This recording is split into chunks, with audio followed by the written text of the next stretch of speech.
말씀을 같이 보겠습니다. 오늘 말씀은 요한복음 2장 13절에서 25절인데요. 제목 한번 읽어볼까요? 제목 시작.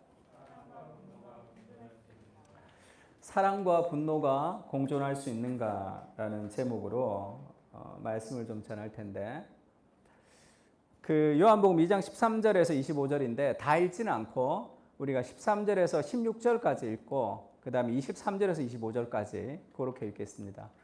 13절부터 한 절씩 읽을까요? 유대인의 유월절이 가까운지라 예수께서 예루살렘으로 올라가셨더니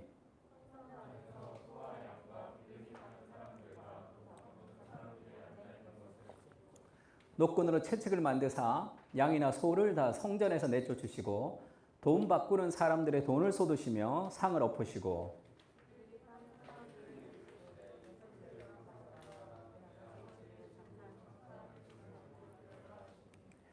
유월절에 예수께서 예루살렘에 계시니 많은 사람이 그의 행하시는 표적을 보고 그의 이름을 믿었으나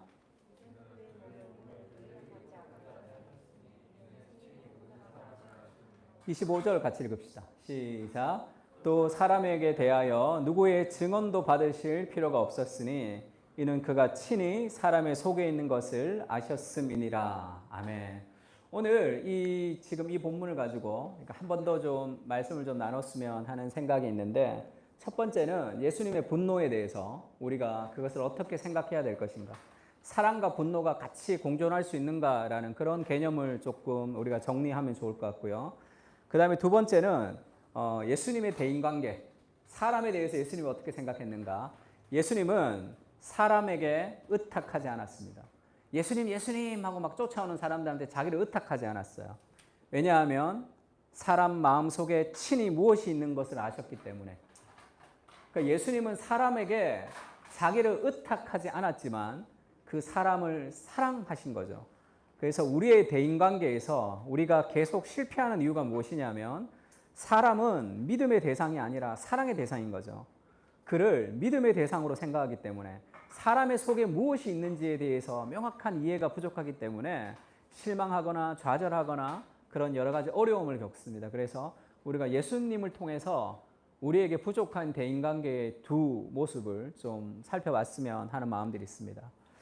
첫 번째는 그 성전에서 예수님이 분노하신 거죠. 노끈으로 채찍을 만들어서, 사실 노끈으로 채찍을 만들었기 때문에 사람을 막 때리거나 이러지 않았어요. 노끈이니까 그게 뭐 노끈이 얼마나 힘있겠어. 그냥 이렇게 그냥 이 뭐라 그럴까, 회방 놓은 거 비슷한 거예요. 그렇게. 그 다음에 새를 파는 사람들에게는 새를 가지고 가라 그러잖아요. 새를 열어서, 세상을 열어서 막 이렇게 그렇게 새 막 다 버리고 그러지 않는단 말이에요. 그러니까 그것을 우리가 이제 익숙하지 않기 때문에. 근데 그 마크 켈리라는 사람이 쓴 이 터프가이 예수라는 책이 있습니다. 이 책에 보면 예수님이 좀 터프가이다. 우리가 생각하는 예수님은 아주 사랑이 많고 부드럽고 친절하고 그런 뭐라 그럴까, 화도 내지 않는 동네 할아버지 같은 그런 식의 예수님을 생각하는데, 성경의 예수님은 그렇지가 않다. 성경의 예수님은 좀 터프가이 같은 기질이 있으시다. 그런 모습들만 쭉 뽑아놨습니다. 그래서 뭐 이 책을 그렇게 추천하고 싶지는 않아요. 뭐 그냥 너무 한쪽 면으로만 얘기했기 때문에. 그러나 예수님에게 지금 우리가 생각하는 조금 다른 면이 있다라는 것은 좀 색다르게 볼 수는 있습니다. 그래서 어떤 사람들은 예수님을 이 체 게바라 같이 혁명자 예수라고 보기도 하죠. 예수님은 그 로마를 뒤집어버린 혁명자다, 이렇게 얘기합니다. 그래서 그것은 결론으로 예수님이 세상을 변화시킨 것이지만, 예수님이 이 세상을 변화시키고 혁명을 가져야 되겠다고 해서 전략을 짜신 것은 아니에요. 하지만 우리가 생각할 때 이런 예수님의 모습을 우리가 이제 어떻게 봐야 되느냐는 거죠. 그 예수 그리스도가 그 분노하셨던 그 모습들, 그것은 예수님이 잘못했다 이렇게 우리가 해석할 수는 없는 거죠. 예수님의 분노는 정당한 겁니다. 그럼 우리가 예수님을 닮는다면 우리도 정당한 분노를 할 수 있어야 돼요. 그래서 우리가 우리 혜원이랑 태영이가 번역했던 악한 분노, 선한 분노에 보면 건강한 그 분노의 특징 중에 마지막이 건전한 갈등이죠. 사운드 컨플릭트, 건전한 갈등이 있어요. 건전한 갈등이 없는 관계들은 다 일방적인 주종의 관계에 불과합니다. 그것은 건강한 관계가 되지가 않는 거죠. 예수님이 지금 건강한 갈등을 지금 불러일으키는데, 근데 우리가 좀 헷갈리는 것이 뭐냐면 예수님이 마태복음에 이런 말씀하시죠. 내 이웃을 사랑하고 원수를 미워하라 하는 것을 너희가 들었으나 나는 너희에게 이르노니 너희 원수를 사랑하며 너희를 박해하는 자를 위해서 기도해라. 이렇게 한즉 하늘에 계신 너희 아버지의 아들이 되리니 이는 하나님이 그 해를 악인과 선인에게 비추시며 비를 의로운 자와 불의한 자에게 내려주심이니라. 너희 원수를 사랑하고 너희 박해하는 자를 위해서 기도하라 이렇게 얘기하잖아요. 근데 예수님이 지금 그 성전에서 막 분노하신 것은 지금 이것과 좀 잘 맞지 않다 그런 생각을 할 때가 있죠. 그러니까 이 아미시 그레이스라는 영화도 있고 이것이 이제 원래는 그 이제 2006년도에 있었던 사건이죠. 사건입니다. 그러니까 살인 사건이 일어났는데 이 아미시 공동체의 사람들이 그 살인자를 용서하는 그런 사건이 있었어요. 이게 미국에서 굉장히 이슈가 됐습니다. 왜냐하면 미국이라는 나라에서는 지금 이런 식의 사고가 이루어지지 않지만 아미시 공동체는 약간 극단적인 공동체죠. 성경대로 살아야 된다 그러면서 전기, 뭐 컴퓨터 이런 걸 다 거부하고 문화를 거부하고 좀 말 타고 다니고 하는 그런 곳이에요. 그래서 어쨌든 그 아미시 공동체였기 때문에 가능한 일이었다. 그런 용서라는 개념이 현대 미국에는 잘 없는 것이다. 그런 얘기를 듣습니다. 그래서 이 살인자가 굉장히 감격하고 뭐 이렇게 회개하는 이제 그런 식의 이야기를 우리가 많이 듣죠. 설교에도 많이 듣고. 그러니까 이거는 굉장히 좋은 거죠. 굉장히 좋은 일이라고. 근데 이게 어떤 문제가 있냐면 이 월터 스코프가 쓴 사랑과 정의에서는 이 나인 홀든 이버의 글을 인용하는데 나인 홀든 이버 이런 식으로 얘기했어요. 성자처럼 이익을 포기하는 행위는 강한 자들과 파렴치한 자들의 가차없는 권력 광화만을 부추길 수 있다. 이 사실들은 너무나 분명하기 때문에 복잡하고 애매모호한 사회 정의의 단순한 대안으로 고통을 감수하는 사랑을 도입하려는 모든 시도는 감상주의라는 비판을 면할 수 없다. 그러니까 기독교의 이 아가페주의, 그 고대 아가페주의라 그러는데 기독교가 말하는 아가페주의, 사람을 사랑하고 용서하고 그렇게 용납하고 하는 이것은 잘 맞지가 않다는 거죠. 어디에 맞지 않? 정의의 문제에 맞지 않다는 거예요. 왜냐하면 누가 살인했어, 누가 나한테 폭행을 했어, 내가 그 사람 용서했어, 또 폭행해, 또 용서해, 폭행해, 용서해. 이런 번을 용서하라 그러면 계속 폭행해. 그러면 강한 자들과 파렴치한 자들, 우리의 사랑으로 회개하는 사람들은 좋지만 우리의 사랑과 용서를 아주 우습게 하는 사람들을 만날 때 그것은 그들을 더 강화시키는 거죠. 그러니까 그 기독교가 말하는 이 아가페 정신은 세상을 살아가는 정의와는 어울리지 않는다. 그렇게 이야기를 하는 사람들도 있습니다. 여기서 우리가 헷갈리는 거죠. 그래서 많은 사람들은 성경을 따라 살아가지 않고 성경을 따라 살아가는 분야가 있고 또 성경을 따라 살아가지 않는 분야가 있습니다. 그러면서 그렇게 얘기하죠. 우리는 예수님이 아니니까. 예수님은 그렇게 하시고 우리는 예수님이 아니니까 우리는 그렇게 할 수 없다라고 말하면서 성경이 말하지 않는 영역을 이제 문화적 내러티브를 따라 살아가는 거죠. 그냥 그렇게. 제가 그 예전에 있을 때, 그 교회에 있을 때도 그 정말 좋은 신랑이 계셨어요. 그 남편이 아주 따뜻하고 좋으셨어. 술만 먹으면 아내를 때렸습니다. 술만 먹으면 아내를 때리고 그 다음에 술 깨고 나면 또 정상에 돌아오면 이분은 뭐 아주 정말 친절한 사람이에요. 근데 대부분 그런 사람들은 술을 먹으면 아내를 폭행하기 때문에 더 잘해요. 술 깨면. 그러면서 내가 폭행을 했던 것이 잘한 것으로 보상이 됐다고 생각하는 거죠. 내가 마이너스가 됐고 이건 플러스가 됐다고 생각하기 때문에 이제 0이 된 거예요. 그러면 또 그것이 반복될 때 그때 목사님이 그분에게 그 권사님에게 그렇게 상담을 해주셨어요. 기도해라. 맞으면서도 기도해라. 그리고 용서해라. 그러면 그 사랑으로 그 신랑이 예수님 믿고 회개한다 하면서 그런 예들을 몇 개 제시하셨어요. 그런 예들을 몇 개 제시하셨다. 근데 제가 들으면서 저래도 되나? 그러니까 그분은 또 그렇게 사셨어요. 맞으면서 막 할렐루야 뭐 하고. 그래서 그 남편이 그 아내의 신앙에 감동해서 변화가 되면 좋겠지만 안 되면 어떻게 그게? 그러면 그것은 폭력을 계속 허용하고 조장하게 되는 거죠. 그럼 그게 아니야. 그런 폭력은 절대 해서는 안 돼. 나한테 폭력을 가하는 사람에게는 응징을 통해서 다시는 못하게 해야 돼. 그게 또 세상의 방식이죠. 그러면 이 도대체 우리가 어떻게 살아가야 되냔 말이에요. 나한테 응징한 사람에게 바로 응분하는 그것은 또 성경적인 것 같지는 않고, 또 성경적으로 이 원수를 사랑하라고 하면 이거는 뭐 그런 무례한 사람들한테 내가 어떻게 해야 될지 모르겠고, 그러니까 어정쩡한 상태로 이렇게 양다리를 거치며 살아갈 때가 있죠. 진리는 단순하고 우리의 삶은 애매하다는 그런 어떤 이 상황 속에 있는 거죠. 성경은 복잡한 내 삶의 어떤 지침이 되지 못하는 것 같은, 그렇게 생각할 때도 있습니다. 그래서 오늘 같은 예수님의 분노를 우리가 좀 잘 정리를 할 필요가 있죠.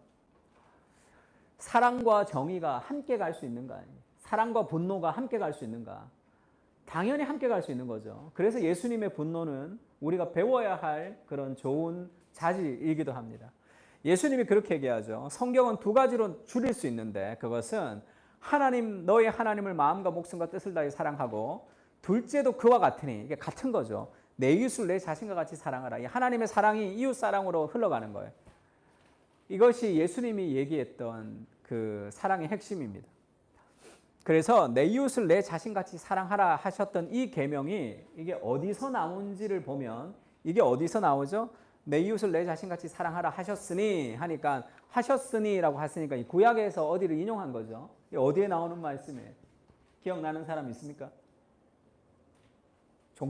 종경아, 화면에 있는 종경아, 기억나나? 종경이 예전에 한번 왔을 때 레위기 할 때 한번 공부했던 것 같은데,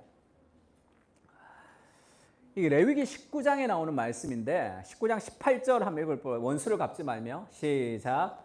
원수를 갚지 말며 동포를 원망하지 말며 내 이웃 사랑하기를 내 자신같이 사랑하라. 나는 여호와니라. 내 이웃 사랑하기를 내 자신같이 사랑하라. 나는 여호와니라 하면서 하나님의 은혜가 이웃을 사랑할 수 있도록, 내 자신같이 이웃을 사랑할 수 있도록 하는 이 계명의 완성을 얘기했습니다. 근데 이 18절이 결론이고, 이 19장 처음부터 이웃 사랑에 대해서 설명을 많이 하는 거예요. 그 설명을 요약하면 17장은 그렇게 얘기하죠. 너는 너의 형제를 마음으로 미워하지 말며 내 이웃을 반드시 견책하라.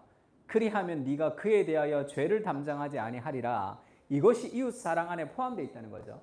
이웃 사랑 안에는 마음으로 미워해서는 안 되지만 이웃을 반드시 견책하는 게 뭐예요? 너 그거 잘못됐다라고 그것을 이야기하는 거죠. 우리가 사랑이 있는 곳에는 반드시 분노가 있게 되어 있습니다. 내가 우리 자녀를 너무 사랑해요. 너무 사랑해. 그래서 내 불교의 자비는 그것은 아무리 생각해도 그것은 말이 되지 않는 자비죠. 미물에게까지 미치는 사랑에. 그래서 살생도 해서는 안 돼요. 그러니까 내가 우리 자녀를 너무 사랑해. 그런데 우리 집에 바퀴벌레가 득실득실해요. 그러면 그 미물에게 미치는 사랑으로 살생을 하지 말아야 하기 때문에 그걸 가만히 놔둬야 된단 말이에요. 그거는 우선순위가 없는 사랑이죠. 사랑은 반드시 우선순위가 있습니다. 우리가 지나가는 벌레들을 다 산에서 다 죽여야 될 필요는 없지만, 우리 사랑하는 자녀의 생명에 위협을 주는 벌레는 죽여야 되죠. 그리고 우리 자녀가 아프다거나, 우리 자녀에게 뭔가 문제가 생기거나, 우리 자녀에게 아니면 내가 사랑하는 사람들에게 어떤 어려운 일이 생길 때 우리는 분노합니다. 사랑은 반드시 분노로 동반하게 되어 있죠. 왜냐하면 그 사람의 최선, 그 사람의 행복이 우리 삶의 바람이기 때문에 그렇죠. 내가 누군가를 너무 사랑해서 그 사람이 정말 행복해지기를 바라고 있는데 그 사람을 행복하게 하지 못하는 모든 장애물에 대해서 우리는 분노하는 거죠. 그것은 정상적인. 그래서 사랑은 분노와 함께 가는 거예요. 분노하지 않는 사랑이 있을 수 있나요? 그런 사랑이 있을 수 없어요. 그거는 무심한 거죠. 그것은 감정이, 사랑이 없는 거예요. 사랑이 없을 때 무심한 겁니다. 사랑하는 사람이 어디를 갔어요. 잘 갔겠지. 연락이 없어요. 잘 있겠지. 그러면서 며칠이 지나도록 연락 안 하는 사람 있나요? 그런 사람 없지. 사랑은 관심이 가고 애쓰고 그렇게 얘기합니다. 그를 힘들게 한 모든 것에 대해서 분노하는 거죠. 그래서 이웃을 견책하는 것, 정의는 이 이웃 사랑 안에 포함되어 있어요. 왜죠? 이 사람이 가장 아름다운 삶을 살아가고 싶은 삶의 마음의 동기가 있기 때문에 그렇죠. 있는 모습 그대로 사랑한다는 것과 있는 모습 그대로 가만히 있어도 된다는 것하고는 달라요. 저희 아들이 공부를 좀 잘 못해도, 저희 아들이 여러 가지를 뭘 잘 못해도 저는 우리 아들을 있는 모습 그대로를 사랑할 거예요. 그러나 더 잘하기를 바라겠죠. 무언가 더 잘했으면 말해. 못해도 돼. 하지 마. 아무것도 하지 마. 공부도 하지 마. 그러고 있는 게 사랑이 아니잖아. 그것은 하나님이 우리를 사랑하신다고 할 때도 우리의 있는 모습 그대로를 사랑하지만 우리가 더 사랑하기 위해서 우리가 더 나은 단계가 되기 위해서 하나님이 기대하시는 것을 포기하는 것이 사랑은 아니란 말이에요. 그래서 사랑은 정의와 함께 갑니다. 반드시 같이 가는 거죠. 내 이웃을 반드시 견책해야 돼요.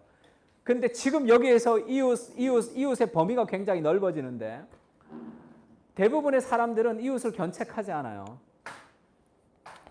또 우리도 서양식 사고가 들어와서 지금 그 균형이 필요한데 내가 도움을 구하기 전에는 나에게 도움을 주면 안 된다라는 그런 서구식 사고가 지금 많이 들어와 있습니다.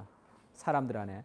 그래서 자녀를 교육할 때도 자녀가 스스로 뭔가를 할 수 있도록 하기 위해서 엄마가 무언가를 도와주지 않는 것을 굉장히 좋게 생각하죠. 프랑스 엄마같이. 그건 나름대로 어마어마한 단점을 또 가지고 있는 거예요. 또 동양식의 사고를 가지면 엄마가 모든 걸 다 해주잖아. 애를 어린아이처럼. 그래서 아무것도 잘 하지 못하는 사람으로 만드는 거죠. 그것도 많은 단점이 있지만 엄청난 장점도 있습니다. 이것은 둘 다 성경적이지가 않는 거예요. 독립성을 아주 강하게 키우면서 하나님을 의존하게 할 수 있도록 해줘야 되는데 독립성을 강하게 키우면서 내가 세상의 중심이 되는 경우가 있어요. 내가 다 할 수 있다라고 생각하는 경향이 있습니다. 그래서 그것을 일방적으로 잘라서 어느 프랑스 부모처럼 하는 것이 훨씬 더 건강한 것이고 동양식 부모처럼 하는 것이 훨씬 덜 건강한 것이다라고 재단할 수는 없어요. 그것은 다 일면일 뿐입니다. 성경은 그것을 그렇게 다 얘기하진 않아요. 그래서 이웃을 견책하는 거, 그 사람이 도움이 필요할 때만 도움을 줘야 된다. 그런 사고가 있는데 그렇지 않습니다. 내가 사랑하는 만큼 얘기할 수 있는 거예요. 내가 정말 그 사람 너무 사랑해요. 내가 그 사람을 정말 좋아해. 그 사람의 그것이 여러 가지 삶에서 어려움을 갖고 온단 말이에요. 그럼 그걸 얘기하지 않나요? 그건 사랑이 아니에요. 그러면 네가 그에 대하여 죄를 담당하지 않아요. 그게 죄라는 거죠. 그게 죄라는. 그러면서 어떤 구절이 있죠. 내 원수의 송아지가 길을 잃어버릴 때 그걸 찾아주라는 그런 법도 있죠. 내가 싫어한다고, 내가 그 사람을 싫어한다고 나의 싫어하는 감정으로 내가 하나님의 자녀로서 해야 될 일들을 하지 않는 것, 그것은 잘못됐다는 거죠. 상사가 아주 기분 나빠. 저 사람 내가 너무 싫어해. 저 멀리서 딱 봤단 말이에요. 그래서 모른 척하고 인사 안 하고 지나가는 것, 그것이 죄라는 거죠. 그것은 하나님의 말씀을 따라 살아가는 것이 아니란 말이에요. 내가 그를 미워하고 싫어하는 것과 상관없이 내가 해야 할 일을 할 수 있는 것, 그것은 우리가 배워야 될 하나의 자질입니다. 그래서 이웃을 견책하는 정의, 그 죄를 지적하는 것, 잘못된 것을 잘못됐다고 이야기하는 것, 그것은 이웃 사랑 안에 함께 있는 거라는 걸 좀 알아야 돼요.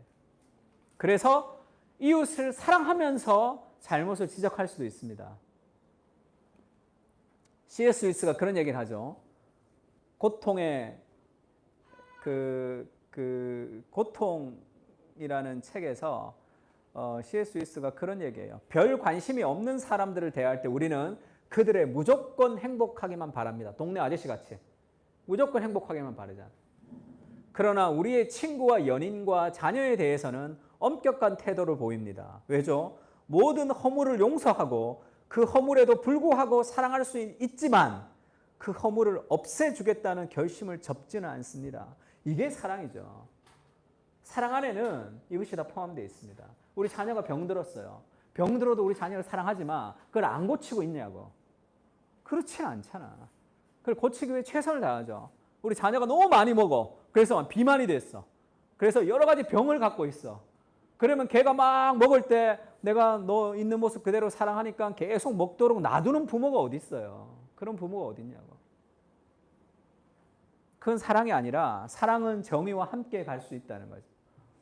이것이 그러면 예수님의 그 분노, 예수님이 노끈으로 그 성전을 청소하는 것은 예수님의 사랑의 표현이죠. 예수님의 사랑의 표현. 잘못된 길을 가고 있는 우리를 향해서 예수님의 사랑의 표현입니다. 그래서 예수님 우리를 징계하실 때도 있죠. 그것은 우리를 버리는 게 아니라고. 우리를 회복시키기 위한 더 나은 단계로 가기 위한 예수님의 초대 같은 겁니다. 그래서 갈라디아서 6장 1절에도 그런 말씀이 있죠. 같이 한번 읽어볼까요? 형제들아 시작.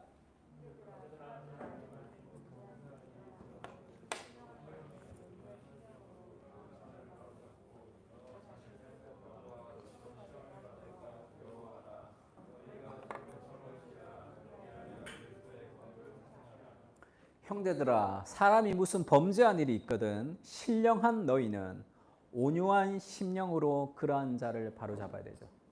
그러나 신령하지 못한 사람들은 비난에 초점을 맞춥니다. 다른 사람의 어떤 잘못된 것들, 다른 사람의 어떤 약점들, 다른 사람이 좀 잘 못하는 것들, 그런 것들을 집요하게 파헤쳐서 비난하기 바쁘죠. 그래서 그 비난에 동참하면서 우리는 나는 그렇지 않은 사람인 것처럼 그렇게 살아가는 그런 비판의 문화를 살아가고 있죠. 특히 SNS는 건설적인 대화를 만들어가는 데는 부족해요. 누군가를 공격하는 데는 하나가 될 수 있습니다. 굉장히 쉽게 하나가 되죠. 온유한 심령으로 그러한 자를 바로잡는 그것이 그래서 짐을 서로 지는 거죠. 그리스도의 법을 성취하는 겁니다. 그의 잘못과 그의 실수와 그의 아픔을 함께 짐을 지는 것, 온유한 심령으로 그것을 바로잡을 수 있도록 노력해 가는 것, 이것은 길고 지루하고 힘든 일이지만 그 길을 함께 걸어가는 그것이 우리의 삶에서 배워야 될 예수님의 대인관계죠. 에베소서 4장 15절은 사랑 안에서 참된 것을 하여 범사에 그리스도에게까지 자라가라 이렇게 얘기합니다. 사랑 안에서 참된 것을 하여라는 이 행하다라는 말은 영어 성경에는 speaking the truth in love예요. 사랑 안에서 진리를 말하는 겁니다. 말하는 것. 사랑 안에서 진리를 말하는 거죠.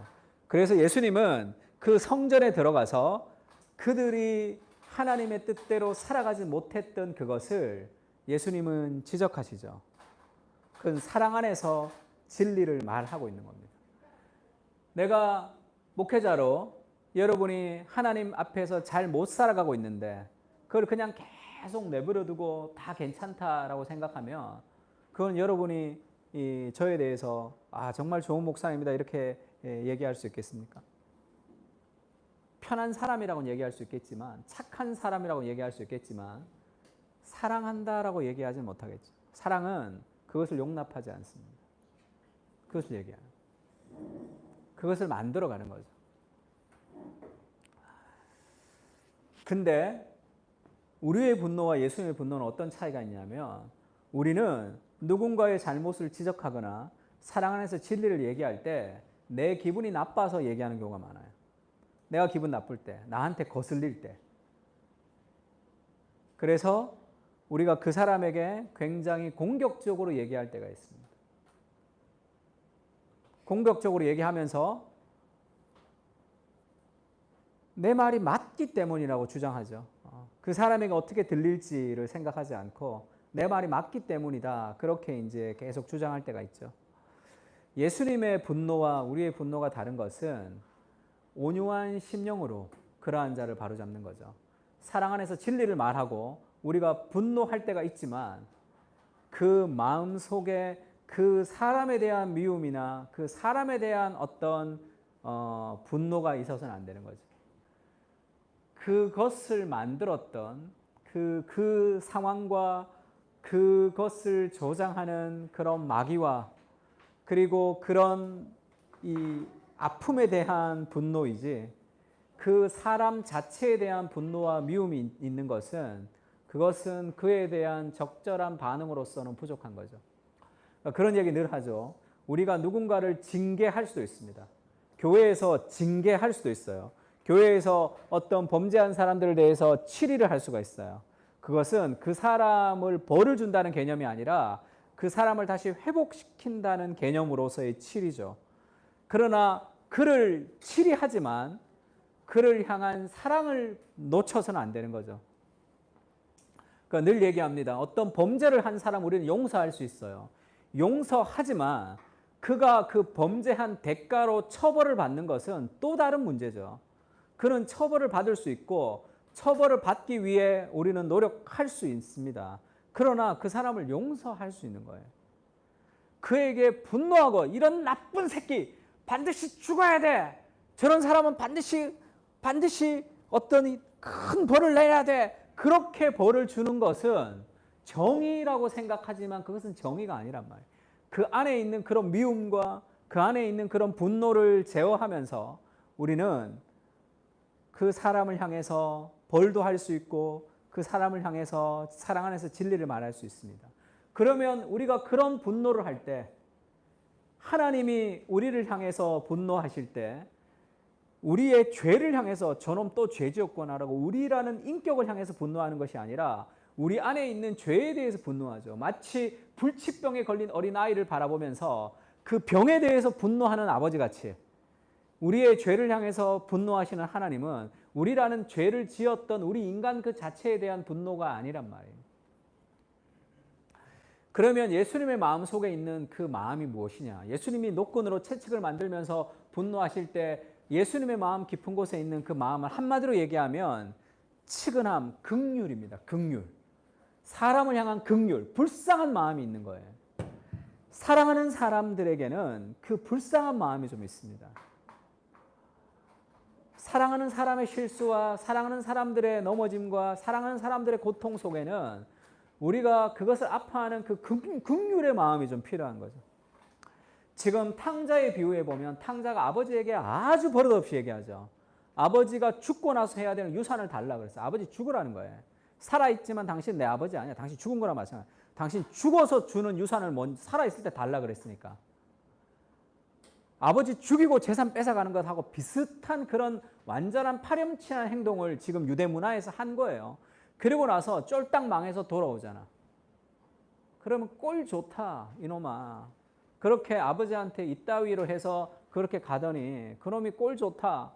지금 그 아버지가 그렇게 얘기하지 않고 다 이렇게 무너지고 나서 걸어오는 그 자식에게 아직도 거리가 먼데 아버지가 그를 보고 측은히 여겨 달려가서 안죠.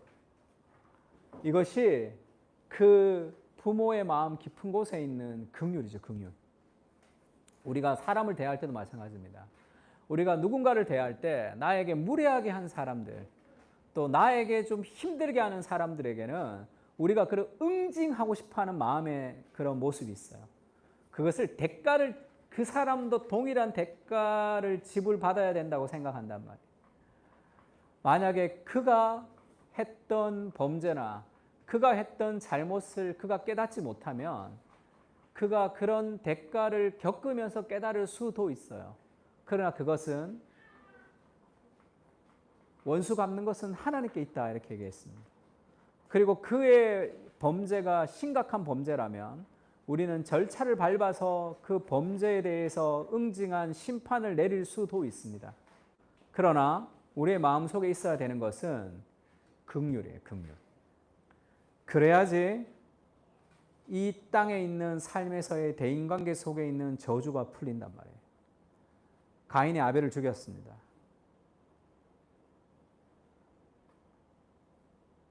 아벨의 자녀가 가인을 향해서 또 공격하면 가인의 자녀가 아벨을 향해서 또 공격하고 또 공격하고 또 공격하는 그런 정죄와 정죄의 연결을 끊어버리는 건 용서죠. 용서. 용서의 한가운데는 긍휼이 있단 말이에요. 긍휼. 그래서 사랑과 정의는 함께 갈 수 있습니다. 사랑과 분노도 함께 갈 수 있어요.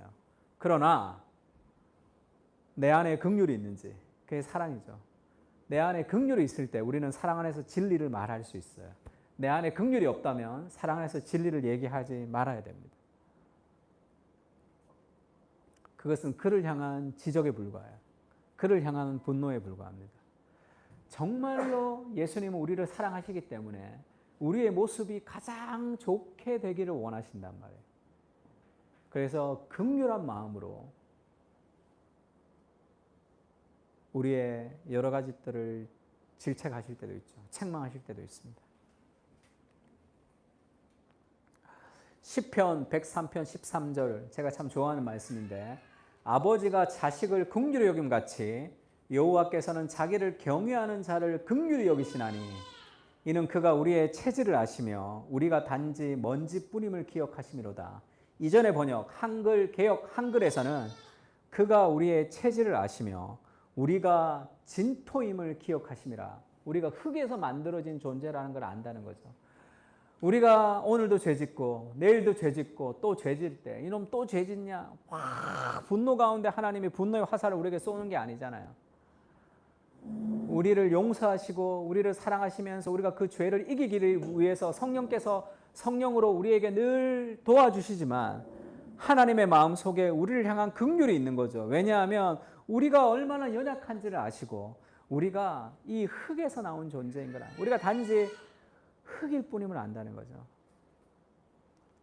그러니까 우리도 사람들을 향해서 긍휼을 가지는 것은 그 인간의 마음 깊은 곳에 정말로 연약함이 있다.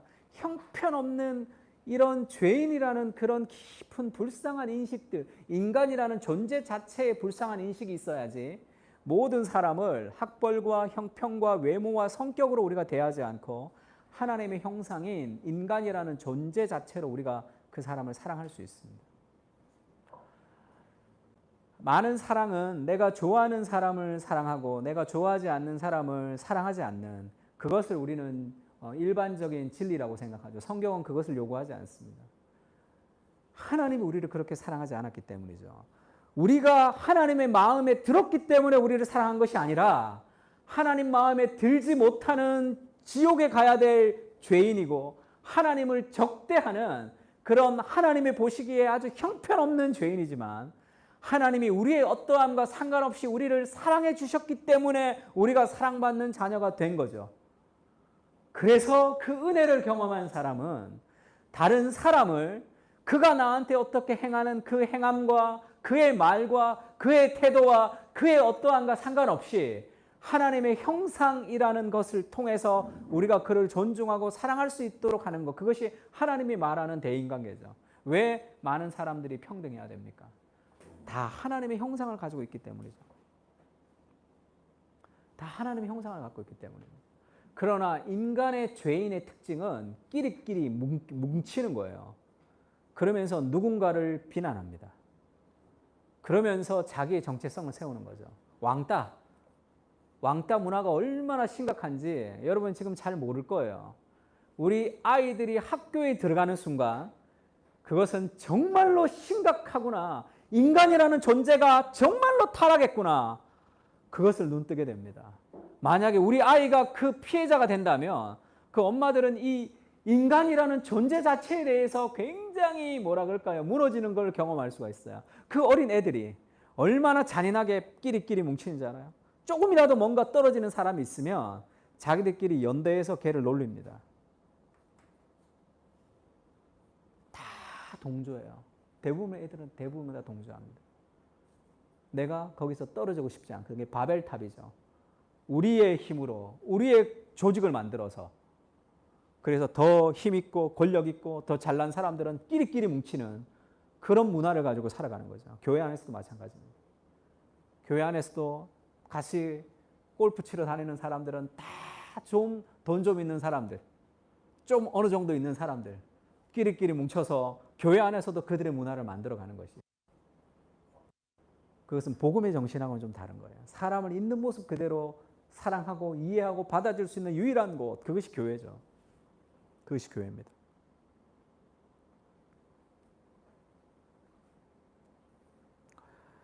하나님이 우리를 대하시듯이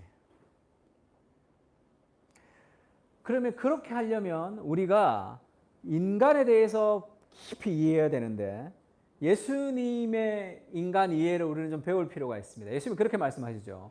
6월절에 예수께서 예루살렘에 계시니 많은 사람이 그의 행하시는 표적을 보고 그의 이름을 믿었어요. 예수님, 예수님, 예수님 좋아요 라고 팬들이 막 왔단 말이야. 예수는 그의 몸을 그들에게 의탁하지 아니하였으니 이는 친히 모든 사람을 아시며 또 사람에 대하여 누구의 증언도 받으실 필요가 없었으니 이는 그가 친히 사람 속에 있는 것을 아셨음이니라. 예수님은 사람들, 자기를 좋아하는 사람들에게 의탁하지 않았습니다. 왜죠? 인간 안에 무엇이 있는 줄 아셨기 때문에. 인간 안에 있는 더러운 죄의 본성이 있는 거죠. 그래서 사람은 믿음의 대상이 아니에요. 사람은 사랑의 대상입니다. 긍휼과 사랑의 대상이에요. 왜 대인관계에서 우리가 무너지느냐 하면 사람을 사랑의 대상으로 대하지 않고 믿음의 대상으로 대했기 때문이죠. 그러면 우리는 그렇게 얘기합니다. 어떻게 그럴 수가 있냐? 어떻게 나한테 그럴 수가 있냐? 그의 마음 속에 무엇이 있는지를 모르는 거예요. 인간의 마음 속에 가장 깊은 곳에 무엇이 있는지를 모르죠. 모든 인간은 우리를 실망시킵니다. 나도 나를 실망시켜요. 이것은 어쩔 수 없는 삶의 굴레죠. 왜냐하면 나도 나의 판단이 왜곡돼 있고 그도 그의 판단이 왜곡돼 있고 그리고 그도 죄에 휩싸여 있고 나도 죄에 휩싸여 있어요.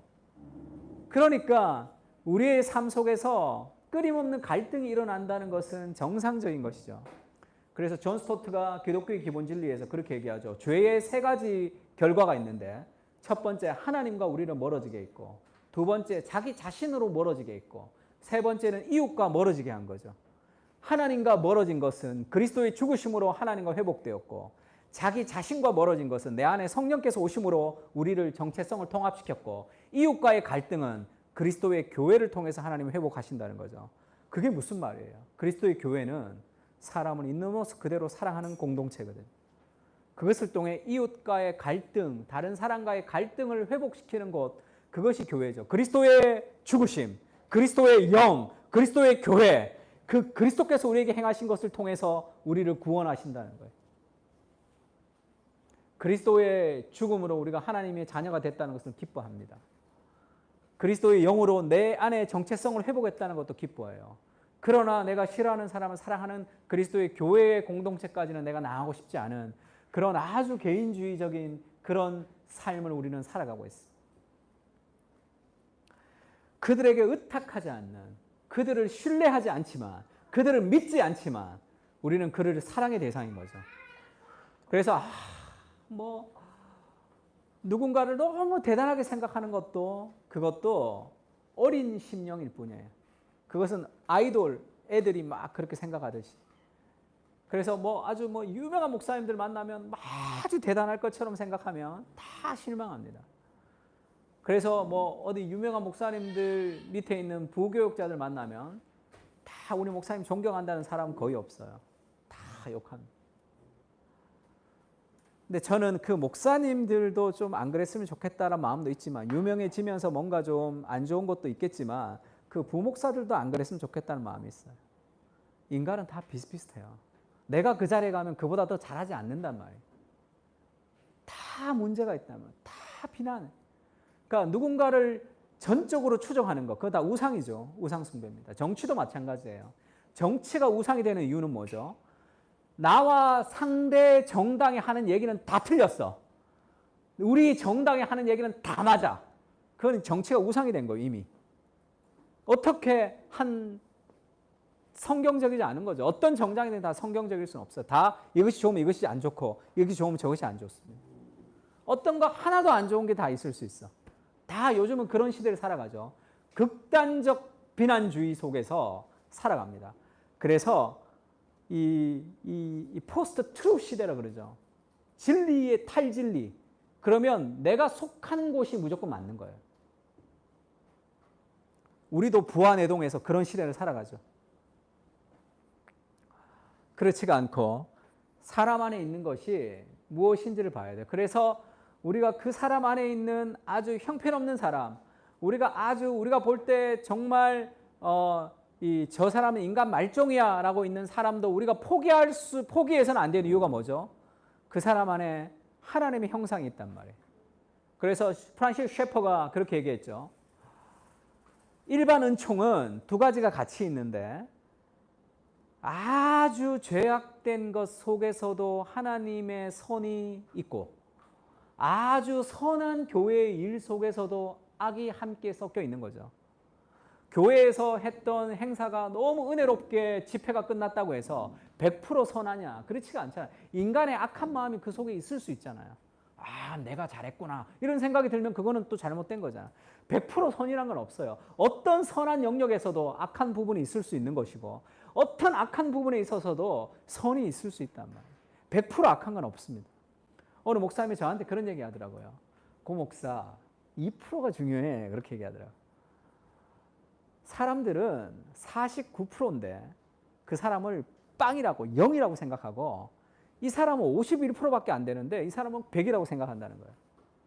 2%밖에 차이가 안 나는데.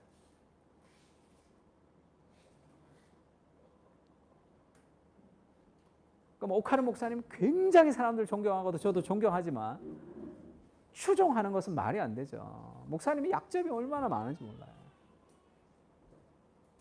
목사님 이렇게 예배 드리다가 기분 좋지 않을 때 2층에서 누가 우리 집 보고 있으면 이렇게 설교 시간에 어디 우리 집 오냐고 이렇게 막 설교 시간에 막 화내고 그러셨어요.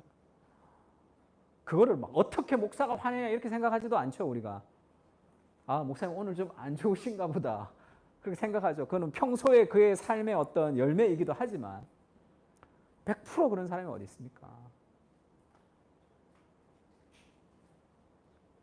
그래서 뭔가 하나의 잘못된 비난을 가지고 그걸 100% 밀어붙이죠. 사랑이 없는 목사, 뭐 어떠고 저떠고 이렇게 우리는 밀어붙이는 경향이 있습니다. 인간 안에 무엇이 있는지를 보고 그 사람들이 우리를 추종하지만 그에게 그걸 의탁하지 않아요. 이것은 그것과는 달라요. 나는 사람을 신뢰하지 않아. 실망할까 봐. 그거하고는 달라요. 우리는 그를 사랑합니다. 사랑하지만 그가 우리에게 오는 수많은 거절감과 그가 우리에게 주는 상처를 거부하는 거예요. 그게 믿음입니다. 우리가 제자훈련할 때 제자훈련 숙제를 봤는데 숙제 중에 그런 숙제가 있었어요. 누가 이제 숙제를 내면서 마틴 로이드 존스 목사님의 영적 침체라는 책을 읽고 있는데 그 중에 하나가 과거의 어떤 일을 자꾸 떠올려서 우리의 오늘의 현재를 집중하지 못하게 하는 것. 그것이 영적 침체의 하나의 요인이다. 저는 굉장히 이렇게 지혜로운 조언을 잘 들었다고 생각합니다. 그 사람이 나한테 행했던 잘못된 일, 그가 나한테 했던 그 일들, 그걸 계속 곱씹죠. 계속 떠올리면서 점점 분노하는 단계로 자기를 몰아가요. 그거 자체가 죄가 된단 말이에요. 내 영혼을 갉아먹는 거죠. 그것을 거부하는 겁니다. 내 자아가 나한테 말하는데 내가 속지 말고 내가 내 자아에게 말을 거는 거죠. 그런 삶의 정체성이 필요하죠. 그것은 어디에서 오는가? 하나님의 은혜에서 옵니다. 팀 켈러가 일과 영성에서 그렇게 얘기하죠. 우리가 다른 사람의 인정이 없어도 우리가 해야 될 그 일들을 묵묵히 해나갈 수 있는 힘이 어디서 오는가? 하나님의 인정이죠. 끝없는 하나님의 인정. 나를 끝없이 사랑하시고 인정해 주시는 그 하나님의 인정이 우리의 한계를 극복하며 나갈 수 있어요. 목회를 하다가 힘들 때도 있습니다. 내가 이렇게 능력이 없고 이렇게 형편이 없어서 내가 이런 일을 할 수 있을까? 그렇게 생각할 때도 있어요. 그때 힘을 얻는 것은 뭐 정말 힘이 되는 사람들의 위로도 있겠죠. 그러나 우리의 삶에 흔들리지 않는 그런 힘은 하나님이 나를 붙들고 있는 거죠. 하나님이 나를 긍정하시고 기뻐하시고 내가 이렇게 목회하고 이렇게 있는 것을 하나님이 기뻐하신다는 그 하나님의 인정이죠. 그것이 여러 가지 삶의 어려움들을 이겨나갈 수 있는 힘이 된단 말이에요. 그래서 직장 생활에서도 박수가 없는 직장 생활에서 우리가 선한 일들을 보수도 적지만 선한 일들을 꾸준히 행할 수 있는 일들도 그것은 하나님의 인정이 우리의 여러 가지를 이겨나갈 수 있는 거죠. 그렇지 않다면 다른 사람의 인정이 없을 때 우리는 분노할 수밖에 없습니다. 교회 일도 마찬가지죠. 열심히 하는데 왜 나만 하지? 그거는 뭐가 없냐면 인정이 없기 때문이죠. 나의 행위가 어떤 공로가 있어요. 보상이 있어야 되는 거예요. 은혜의 반응으로서의 선행이 아니고.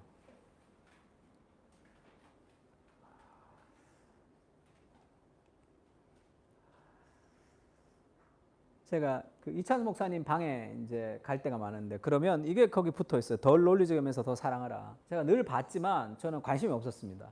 그냥 액자가 하나 있나 보다 이렇게 생각해서. 근데 인터뷰 기사에 그 목사님 인터뷰 기사를 내가 봤는데 신문에서 신문 기자가 이걸 이렇게 찍어서 덜 논리적이면서 더 사랑하라가 자기는 굉장히 인상을 깊었나 봐요. 그러면서 설교와 연결해서 인터뷰를 이렇게 쭉 했던 기사를 보면서 아, 저게 있었구나라는 걸 알았습니다.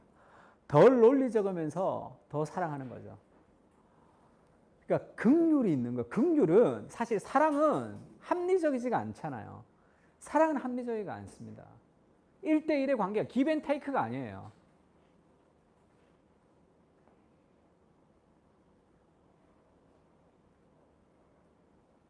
사랑은 나에게 이익이 있기 때문에 내가 뭔가를 행하는 게 아니죠. 그래서 우리의 대인관계 속에서도 그가 나한테 이렇게 했기 때문에 내가 그에게 이렇게 해준다라는 그것은 그 사람의 행위에 우리의 삶에 무언가를 거는 거예요. 하나님이 나를 어떻게 대하셨는지를 깊이 생각하면서 나를 용납하고 나를 사랑해 주셨던 그 은혜가 우리가 흘러가야 됩니다. 그러나 이것은 그 사람의 잘못을 지적하지 못하는 것도 아니고 그 사람이 나에게 어떤 해를 끼쳤을 때 그것이 잘못됐다고 얘기하거나 그 사람이 벌을 받도록 우리가 그를 심판하지 못하게 하는 것도 아닌 거예요. 정말 그를 사랑하기 때문에 우리는 그를 벌할 수도 있습니다. 정말 그를 사랑하기 때문에 그런 일들을 하지 못하게 우리가 막을 수도 있죠. 제도적으로도. 어떤 경우에는 감옥에 가게 하면서 우리가 그 사람을 도울 수 있는 거죠. 그런 일을 행하지 못하도록 우리가 도울 수도 있습니다. 그러나 우리의 마음의 동기에는 긍휼이 있어야 되는 거죠. 인간의 연약함이 있는 거예요. 왜냐하면 나는 그런 짓을 하지 않을 사람이지만 내가 그런 짓을 하지 않는 것은 하나님의 은혜의 결과라고 얘기했습니다. 하나님이 은혜 주지 않았으면 나는 이것보다 더 악랄한 인간이 됐을 수도 있겠죠. 그건 은혜의 결과예요. 그는 나보다 더 고통스러운 삶에서 수많은 거절감을 당하면서 인생을 살았을지도 모릅니다. 그래서 조금만 잘못되면 삐지고 조금만 잘못되면 화내고 조금만 잘못되면 잿더리를 던지는 상사가 됐을 수도 있어요. 긍휼한 마음이 좀 필요하죠. 긍휼한 마음으로 우리는 진리 가운데 행할 수 있어야 됩니다. 그래야지 가장 정확하고 합리적인 판단으로 상황에서 제일 적절한 행동을 할 수 있어요. 그 분노에 휩싸여 있으면 일을 그르치게 됩니다. 분노에 휩싸여 있으면 일을 그르치게 돼 있어요.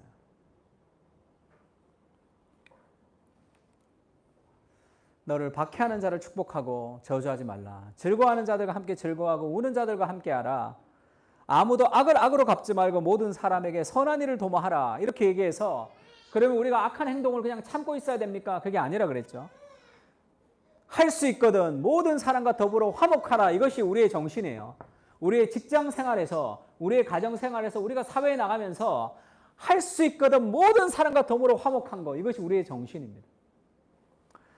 그래서 원수 갚는 것은 하나님이 갚을 것이다. 그래서 네가 친히 원수를 갚지 말라. 그러면 악한 행동하는 사람은 어떻게 해야 됩니까? 그래서 로마서 12장에서 13장으로 넘어가면 정부가 있는데 칼을 가지고 있어서 악한 자들을 보응한다. 이게 무슨 얘기냐면 사적인 복수가 아니라 공적인 집행을 통해서 악을 근절할 수는 있다. 그 얘기죠. 그러나 내 마음속에 용서가 필요합니다. 용서가 필요해요. 그가 나에게 직장 상사가 아주 성추행을 하거나 아주 심각한 어떤 잘못된 걸 했어요. 그러면 우리는 그것에 대한 처벌을 받을 수 있도록 공적인 집행이 일어날 수 있도록 해야 됩니다. 그러나 내 안에는 용서가 좀 필요한 거죠. 용서가 필요한 거예요. 이 두 가지가 같이 갈 수 있어야 되는 거죠. 같이 갈 수가 있어야 된다고. 오늘날의 시대는 그렇지가 않습니다. 오늘날 시대는 정의, 공정이라는 이름으로 한번 잘못하면 그 많은 그것을 그 분노를 그가 다 받아야 돼요. 그래서 고등학교 때 학교 폭력을 했으면 지금 인생이 완전히 망해야 돼요. 그래야지 그 공통이 되는. 그가 학교 폭력을 했으면 응징한 대가를 받아야 되겠죠. 그랬다면 제로 베이스에서 다시 시작하고 출발할 수 있어야 되는데 그런 데까지의 사회적 함의는 이루어지지 않습니다. 왜냐하면 SNS에서 이루어지는 모든 소통은 다 사람을 부정적으로 건강하게 사람을 세워가는 것은 반드시 대화를 통해서만 이루어질 수 있기 때문에 그렇죠. 그래서 SNS 시대가 되면서 대화를 잃어버린 사람의 셰리 터컬이 SNS가 시대가 되면서 가장 심각한 문제는 공감을 잃어버리는 거죠. 다른 사람의 아픔에 대해서 함께 느끼는 공감을 잃어버리는 세대로 우리는 살아왔습니다. 우리가 자랄 때, 여러분이 자라는 세대는 화면의 세대죠. 컴퓨터 세대라고. 286 세대도 아니고. 요즘 자라는 아이들은 다 영상을 보며 자라는 세대로 살아가는 거죠. 그래서 친구들이랑 별로 안 놀아도 게임기만 있으면 괜찮은 시대를 살아갑니다.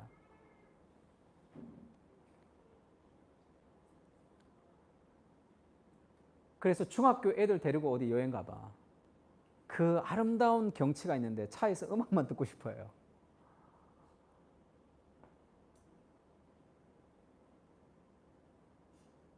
공감의 능력을 다 상실해버리는 그런 자기만 아는, 그리고 조금만 자기의 마음에 들지 않거나 조금만 자기에게 피해를 받으면 참지 못하는 그런 어려운 시대를 우리가 살아가고 있습니다.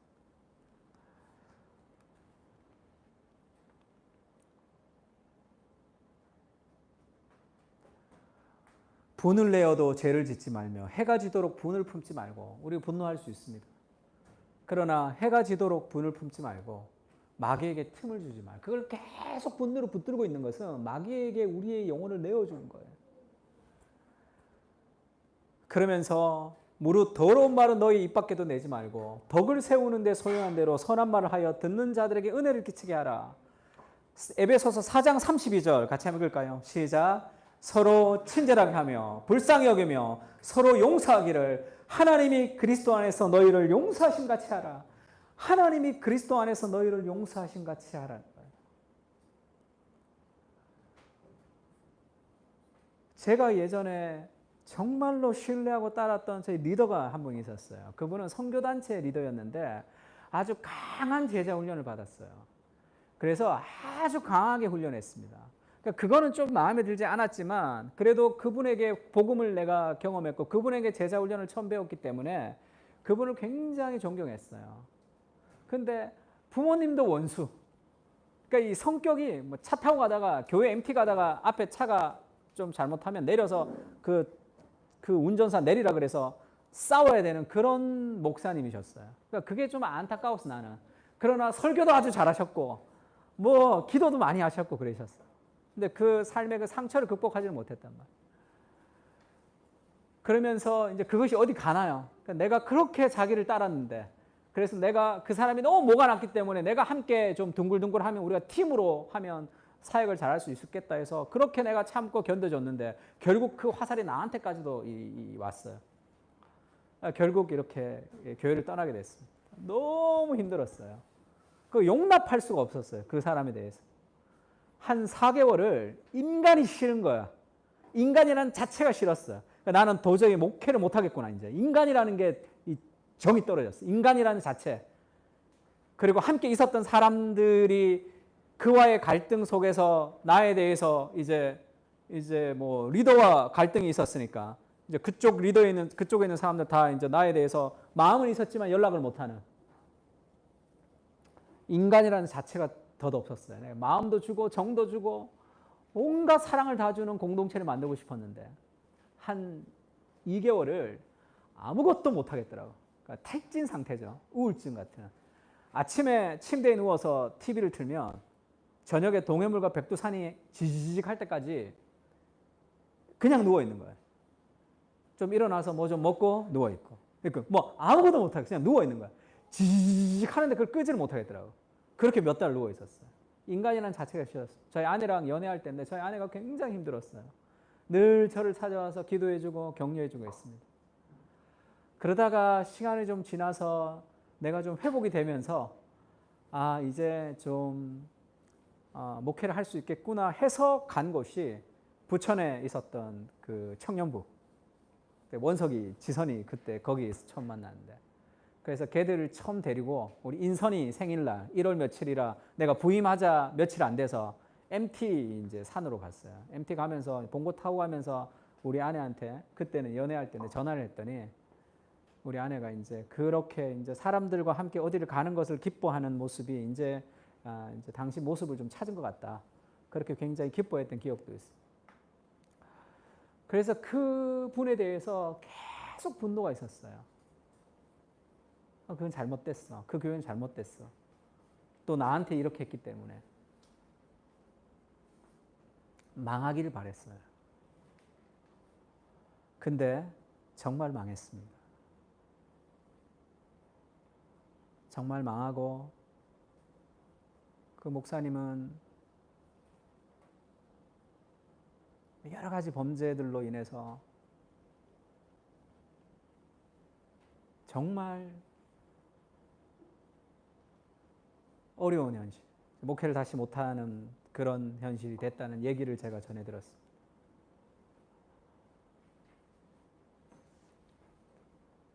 내 안에서 희한한 감정, 그리고 엄청 울었어요. 내가 정말 바란 게 그게 아니었던 거지.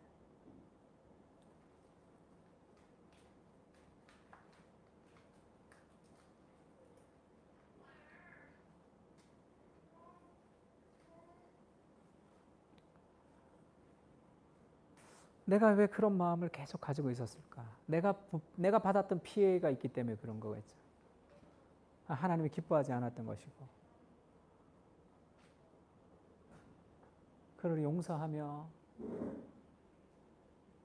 더 일찍 화해하고 여러 가지 것들을 함께 있었으면 어쩌면 그가 또 그렇게 되지 않았을 수는 있지 않았을까? 여러 가지 마음들이 들었습니다.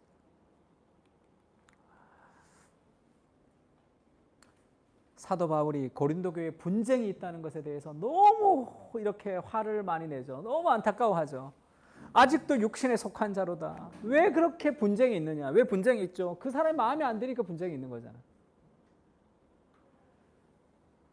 그는 사랑의 대상일 뿐입니다. 사랑의 대상일 뿐이에요. 그래서 그가 나한테 무언가를 하는 것으로 실망하거나 좌절하거나 넘어지는 것이 아니라 사랑의 대상일 뿐이에요. 정말 신앙이 좋은 사람을 만나도 그 사람은 너무 존경하고 막 그렇게 떠받들어야 될 사람이 아니라 내가 사랑해야 될 하나님이 맡겨주신 사랑의 대상일 뿐이고, 정말 연약하고 그런 사람을 만나도 내가 사랑해야 될 사랑의 대상일 뿐이에요. 악한 사람 만나도. 제가 이번 주에 그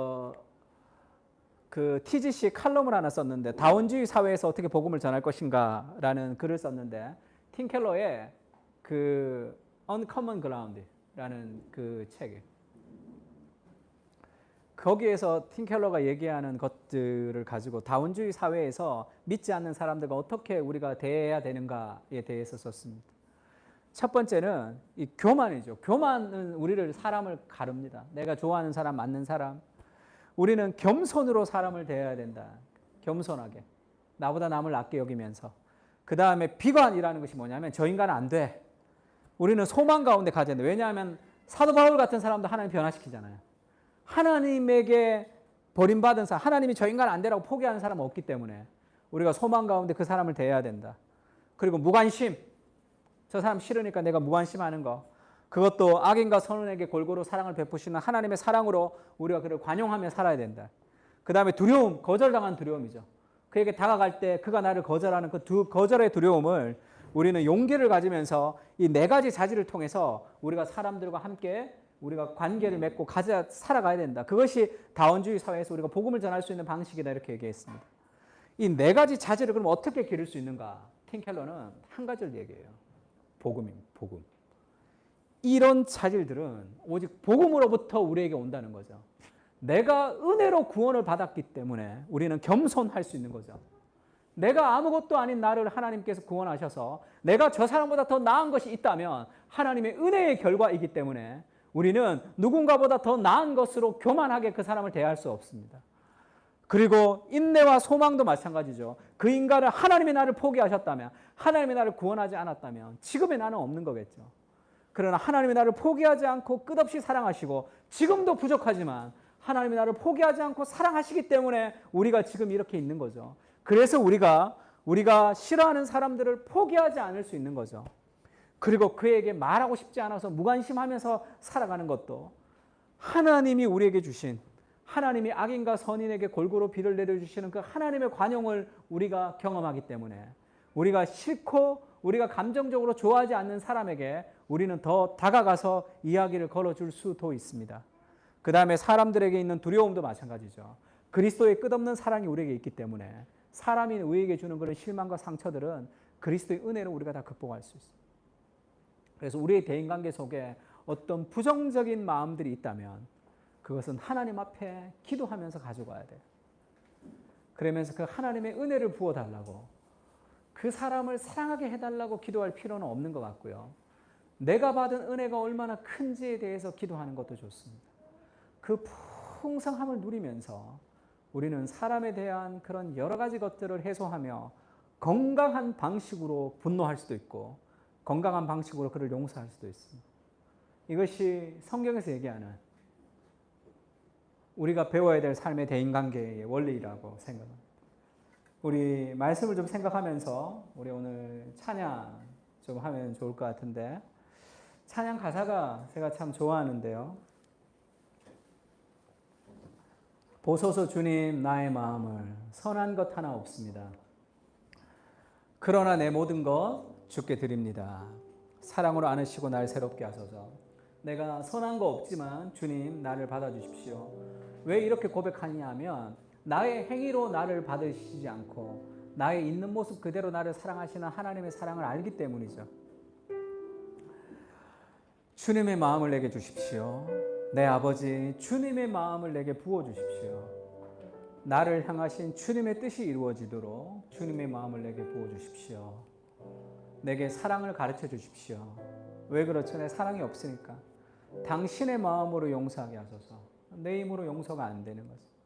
주님의 성령을 내게 채우셔서 주님의 길을 가게 하십시오. 하나님, 내 힘으로 할 수 없는 일들이 많습니다. 하나님의 은혜로 우리를 채워주시도록 우리가 함께 찬양했으면 좋겠습니다. 같이 찬양하겠습니다.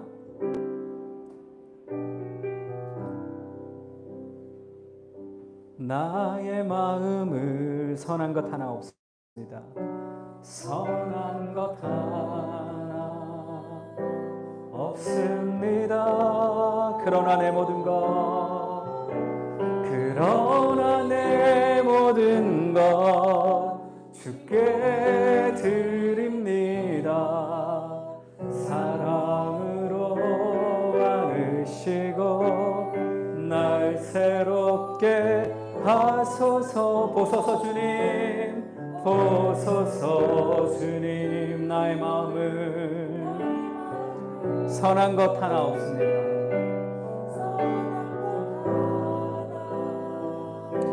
없습니다. 그러나 내 모든 것, 그러나 내 모든 것 주께 드립니다. 사랑으로 안으시고 날 새롭게 하소서. 주님 마음 내게 주소서. 주님 마음 내게 주소서. 내 아버지 주님 마음 내게 주소서. 나를 향하신 주님의 뜻이 이루어지도록 주님 마음 내게 주소서. 내게 사랑을 가르치소서. 내게 사랑을 가르치소서. 당신의 마음으로 당신의 마음 용서하게 하소서. 주의 성령 내게 채우사, 주의 성령 내게 채우사 주의 길 가게 하소서. 당신 마음 주소서. 내게 사랑을 가르치소서. 내게 사랑을 가르치소서. 당신의 마음으로 당신의 마음으로 용서하게 하소서. 주의 성령 내게 채우사 주의 길 가게 하소서. 주님 주소서. 주의 성령 내게 채우사 주의 성령 내게 채우사 주의 길 가게 하소서. 주님 당신 마음 주소서. 주님 마음 내게 주소서. 주님 마음 내게 주소서. 내 아버지 주님 마음 내게 주소서. 나를 향하신 주님의 뜻이 이루어지도록 주님 마음 내게 주소서. 우리 한번 기도했으면 좋겠는데요. 우리가 왜 대인관계를 세상의 방식을 따라 살아가느냐 하면 이렇게 살아가는 사람을 본 적이 없기 때문이죠. 하나님, 주님이 나를 사랑하신 것처럼 서로 불쌍히 여기며 긍휼히 여기며 하나님이 너희를 용서하신 것처럼 서로를 용서하라.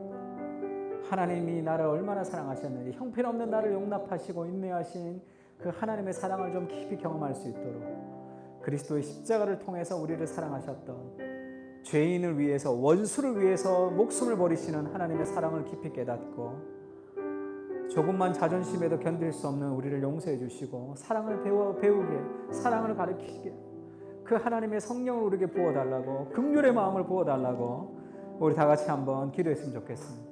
기도하겠습니다. 주님의 마음을 우리에게 주십시오. 하나님의 심령을 우리에게 주시옵소서. 사랑으로 날 새롭게 하소서.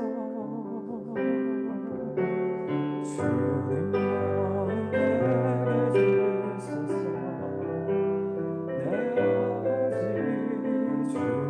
내 아버지 주님 마음 내게 주소서. 나를 향하신 주님의 뜻이 이루어지도록 주님 마음 내게 주소서. 내게 사랑을 가르치소서.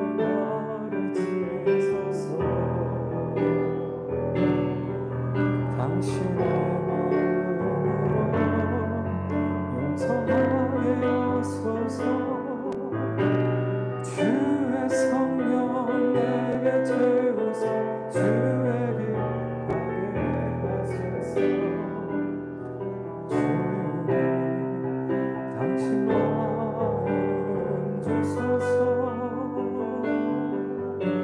주의 성령 내게 채우사 주의 길 가게 하소서.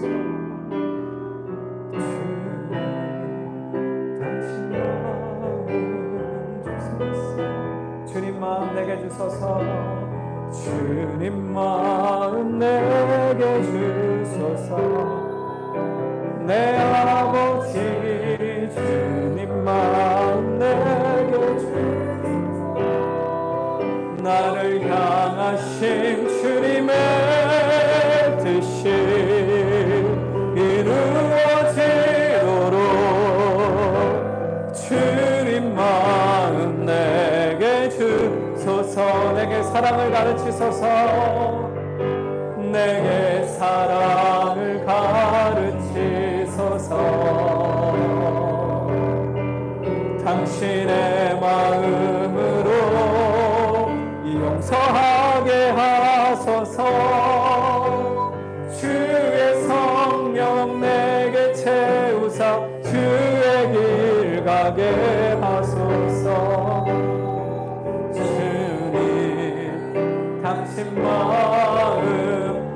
주소서. 주의 성령 내게 채우사 주의 성령 내게 채우사 주의 길 가게 하소서. 주님 당신 마음 주소서. 주님 마음 내게 주소서.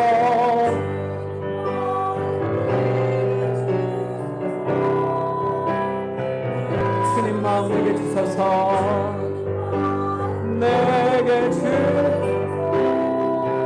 나를 향하신 주님의 뜻이 이루어지도록 주님 마음 내게 주소서.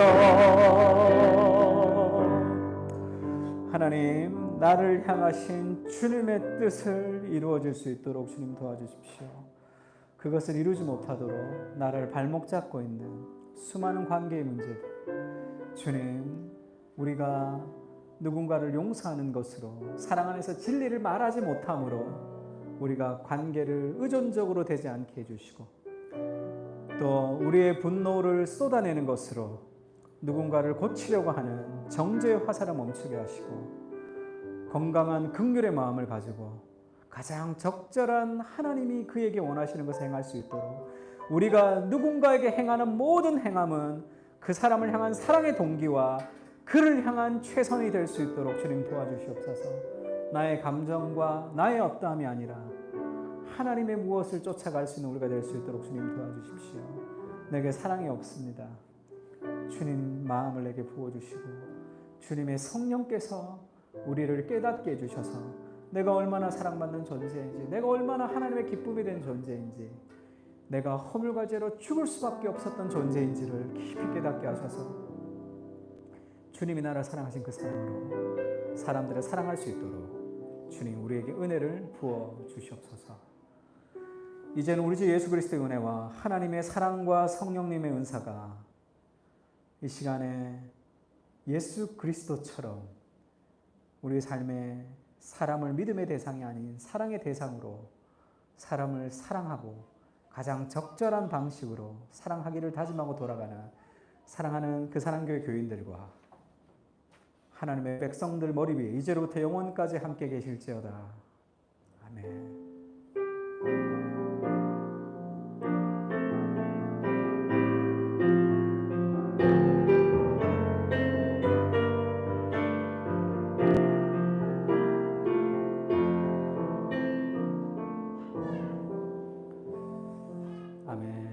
예배 마쳤습니다.